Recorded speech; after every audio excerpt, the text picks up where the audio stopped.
Hello everyone, today I'm going to be showing you this very Valentine's Day appropriate smoky eye, so let's jump on in.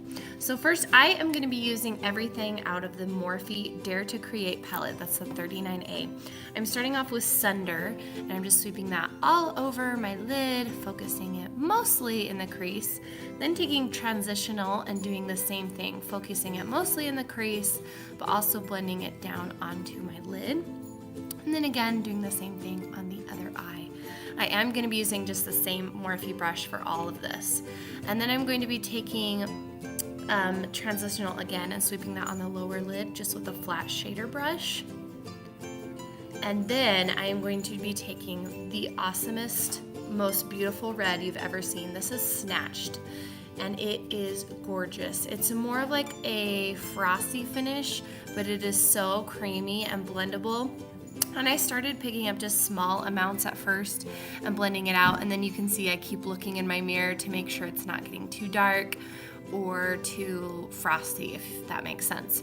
So I'm just building it up, dipping in a little bit at a time, and then building that into my crease and outer V. Again, gently blending down onto the lids just so that there's not a harsh line, but really it doesn't need to be on the lids itself.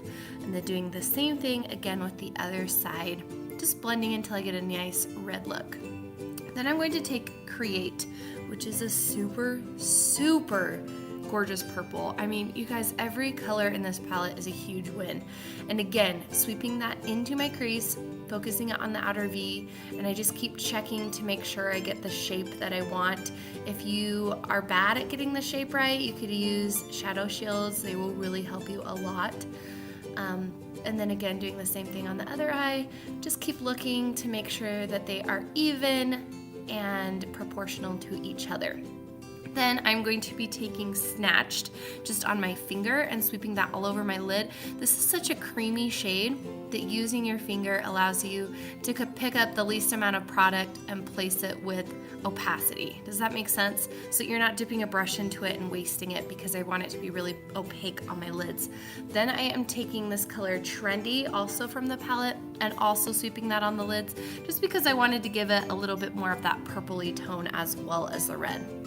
Then I'm just taking that same brush with no extra product on it, and I am blending out those edges to make sure that the lid colors and the crease colors blend nicely.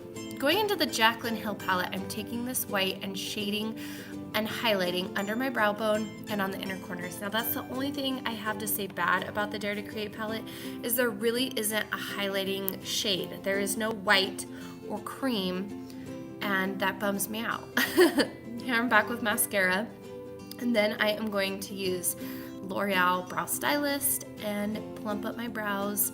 Just give them a little extra dimension. I've already filled them in and applied my foundation and everything.